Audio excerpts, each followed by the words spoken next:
Sir ఏపీలో కొంతమంది మంత్రులపై చంద్రబాబు నాయుడు గారు చాలా అసంతృప్తిగా ఉన్నారండి. అలాగే జనసేనలో కూడా కొంతమంది ఎమ్మెల్యేలపై అంటే వాళ్ళకి మరి పాలన మీద ఇంకా పట్టు పూర్తిగా సాధించలేదు, మేము ఇంకా నేర్చుకుంటున్నామని కొంతమంది మాట్లాడితే వైఎస్ఆర్సీపీ చేసిన తప్పులు చాలా ఉన్నాయి, వాటిలన్నింటినీ కూడా మేము సెటరేట్ చేయలేకపోతున్నాము, అందువల్ల మా మీద అపోహలు వస్తున్నాయని కొంతమంది మాట్లాడే పరిస్థితి. ఈ సిచ్యువేషన్లో 1 year పూర్తవుతున్న నేపథ్యంలో ఆంధ్రప్రదేశ్ రాజకీయాలను ఏ రకంగా చూడాలి? ఒకవేళ ఆ మంత్రులను ఏమన్నా చేంజ్ చేసినా, ఎమ్మెల్యేలను ఏమన్నా డైరెక్ట్గా హెచ్చరించిన పరిస్థితులు ఎలా ఉంటాయి? అదేమన్నా వైఎస్ఆర్సీపీకి అడ్వాంటేజ్ అయ్యే అవకాశం ఉంటుందా? ఒకటేనండి, ఇక్కడ ప్రధానమైన విషయం ఏంటంటే కూటమి జనసేన, బీజేపీ, టీడీపీ ఈ కూటమి 1 year కంప్లీట్ చేసుకుంటాం, ఆల్మోస్ట్ పూర్తి అయిపోయింది. 1 year అయిన నేపథ్యంలో అంటే 1 year అంటే చాలా ఎక్కువ అనమాట ఏదైనా పరిపాలనలో. అసలే ఆంధ్రప్రదేశ్ అంటే చాలా సెన్సిటివ్ పాలిటిక్స్ ఉంటాయి, ఎందుకంటే కూటమి అధికారంలో ఉండడం. ఎందుకంటే ఫస్ట్ టైం ఇప్పుడు జనసేన ఫస్ట్ టైం అధికారంలో రావడం ఏంటంటే, కూటమిలో ఉండడం ఏంటి, అన్నిటిలోనూ కొత్తదే, కానీ చాలా జాగ్రత్తగా వ్యవహరిస్తుంది జనసేన. టీడీపీ 45 సంవత్సరాల రాజకీయ అనుభవం, అద్భుతమైన అనుభవం, నేషనల్ ఏంటి రాష్ట్ర స్థాయిలో, ప్రాంతీయ ఉప ప్రాంతీయ స్థాయిలో కూడా అది ఎన్నో కూటమిలు ఏర్పాటు చేసుకుంది. 45 సంవత్సరాలు అద్భుతమైన నేర్పరితనం ఉంది. ఇది బీజేపీ, ఇంత కూటమి అక్కడ నడుస్తుంది, కానీ 5 సంవత్సరాల క్రితం ఒక పరిపాలన చేసింది ఒక పార్టీ వైసీపీ. ఈ 1 year నుంచి ప్రజలు భూతద్దాలు అన్నీ పెట్టి పరిశీలిస్తున్నారు, ఎవ్వరు ఎలా పరిపాలన చేస్తున్నారని. ఇక్కడ కూటమి ఎంత బాగా చేసిందనేది కాదు, అంతకుముందు పరిపాలన చేసిన వైసీపీ జగన్మోహన్ రెడ్డి గారి గవర్నమెంట్తో కంపారిజన్ వస్తుంది. తర్వాత వీళ్ళు ఎన్నో ప్రామిసులు చేసి అధికారంలోకి రావడం జరిగింది. ఎక్కడ ఎంత ఛాలెంజ్ అంటే మౌంటైనియస్ టాస్క్ అని చెప్పాలన్నమాట. ఎంత టాస్క్ అంటే అక్కడ పోలవరం కంప్లీట్ చేయాలి, రాజధాని అడ్రస్ లేకుండా, రాజధాని అడ్రస్ లేదు, దానికి ఒక రూపాన్ని ఇవ్వాలి. ఆంధ్రప్రదేశ్ భయంకరం, అక్కడ చెన్నై కింద చిత్తూరు అవేమో చెన్నై తినేస్తూ ఉంటుంది, ఈ అనంతపూరి రాయలసీమనేమో బెంగళూరు తినేస్తూ ఉంటుంది, మిగిలిన చాలా భాగాన్ని హైదరాబాద్ తినేస్తుంది. మన మార్కెట్, మనం సంపాదించే డబ్బులు, అగ్రికల్చర్ అన్నీ కూడా పెట్టుబడులుగా 3 సిటీలకి వెళ్ళిపోతాయి. ఎయిర్పోర్ట్లు కావాలంటే అక్కడ. ఇప్పుడు ఆంధ్రప్రదేశ్కు ఉన్న శక్తి వనరులు అంటే హీనమైపోతుంది. అందుకనే పెద్ద పెద్ద అమరావతి కావాలి, పోలవరం అవ్వాలి, ఇవన్నీ చేయాలి.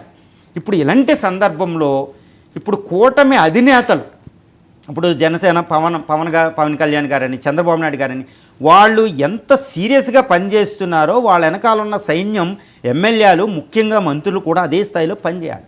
కానీ కొంతమంది మంత్రులు ఏంటంటే అధికారంలోకి వచ్చాం, అబ్బా మనకేం పర్లే, ఇంకా granted, okay taken for granted అని అవినీతులు ఇన్వాల్వ్ అవ్వడం. ఏది చక్కగా శాండ్ ఉంటుంది, ఎప్పుడు ఇసుక అనేది భయంకరమైన ఈజీ మనీ, తవ్వుకోవడం, తీసుకోవడం, ఏంది మామూలుగా ఎవరి కాంట్రాక్ట్లు ఉన్నా వాళ్ళ నుంచి కమిషన్లు రావడం, ఇలాంటివి ఉంటాయండి. ఈజీ లిక్కర్లని, ఈ షాపులని, అవని కమిషన్, ఇవన్నీ ఉంటాయి.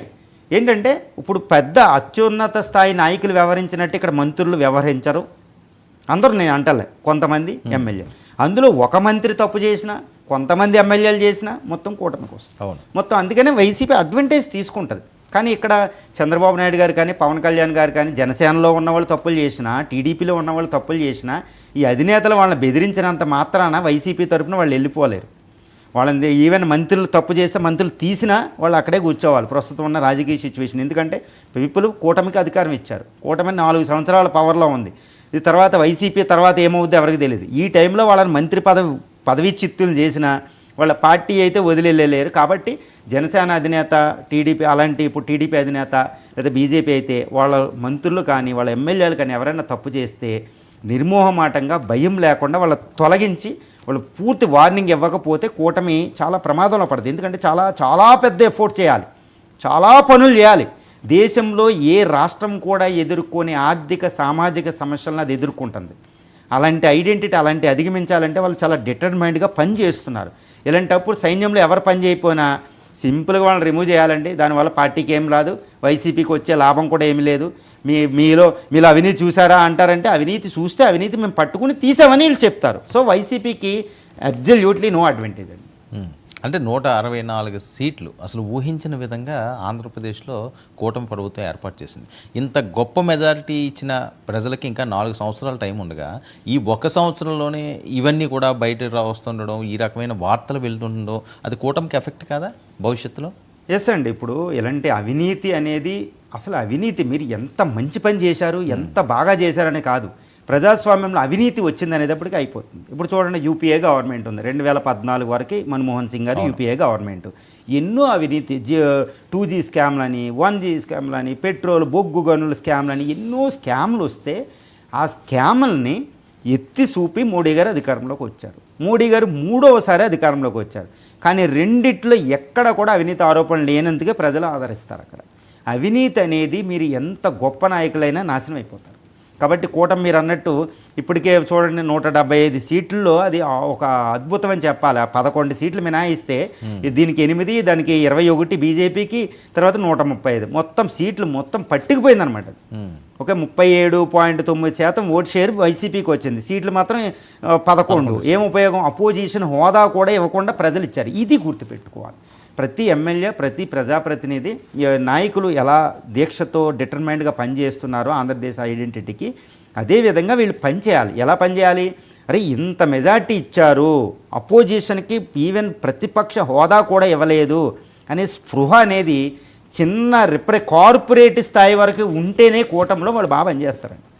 ఈవెన్ కూటమిని కలిపినట్టు వాళ్ళు కూడా ఉండాలి. కేడర్ చాలా బాధ్యతాయుతంగా ఉంటేనే అధినేతలు చక్కగా పనిచేస్తారు. లేకపోతే ప్రతిరోజు ఏళ్ల మీద దృష్టి పెడుతుంటే వాళ్ళ పనులు ఏందండి, చాలా పెద్ద పనులు ఉన్నాయి. అసలు ఆంధ్రప్రదేశ్ని 4 సంవత్సరాలు, వచ్చే 4 సంవత్సరాల్లో వీళ్ళు ఇప్పుడు ఈ కూటమి చేయకపోతే ఇంకా ఆంధ్రప్రదేశ్ భవిష్యత్తే ఉండదు. ఎందుకంటే క్యాపిటల్ లేదు, no address for that AP. ఈరోజు ఇంటర్నేషనల్ ఎయిర్పోర్ట్ లేదు. అమరావతి ఇంటర్నేషనల్ ఎయిర్పోర్ట్ కావాలి, అమరావతిలో అక్కడ భోగాపురం కావాలి. ఇంటర్నేషనల్ ఎయిర్పోర్ట్ లేకపోతే ఏ పెట్టుబడిదారు వస్తారండి? ఇప్పుడు చంద్రబాబు నాయుడు గారు ఓపెన్ ఏఐ యొక్క శామ్ ఆల్ట్మాన్ని ఆహ్వానించారు. ఆయన రాడు. ఇంటర్నేషనల్ ఎయిర్పోర్ట్ ఏది? ఒకవేళ వచ్చినా హైదరాబాద్లో దిగాలి. హైదరాబాద్ వాళ్ళు అక్కడ పెట్టుబడులు పెట్టుకుంటారు. మన ఎన్ని కంపెనీలు వెళ్ళిపోతున్నాయి? ఇంటర్నేషనల్ ఎయిర్పోర్ట్ ఏది? దాన్ని కట్టాలంటే ఎంత కావాలి? హైదరాబాద్లో ఇప్పుడు రాజీవ్ గాంధీ ఇంటర్నేషనల్ ఎయిర్పోర్టు కట్టిన తర్వాత అసలైన డెవలప్మెంట్ వస్తుంది. అక్కడ ఏఐ అనేది పెద్ద పెద్ద new technology, 4th industrial revolution రావాలి. సో ఎక్కడికక్కడ మారిపోతుంది. చూడండి, ఏమీ లేని ఒక తెలంగాణ ఆంధ్రప్రదేశ్ని మించి వెళ్ళిపోయింది. ఏమీ లేని ఇప్పుడు చంద్రబాబు నాయుడు గారి అనుభవంతో పోలిస్తే రేవంత్ రెడ్డి గారు ఆయన శిష్యుడే అయినా రేవంత్ రెడ్డి గారు చాలా ముందంజలో ఉన్నారు పెట్టుబడుల విషయంలో. జపాన్ వెళ్ళి ఎక్కడికి వెళ్ళి, ఎందుకంటే హైదరాబాద్లో ఆల్రెడీ ఎగ్జిస్టింగ్ ఉంది.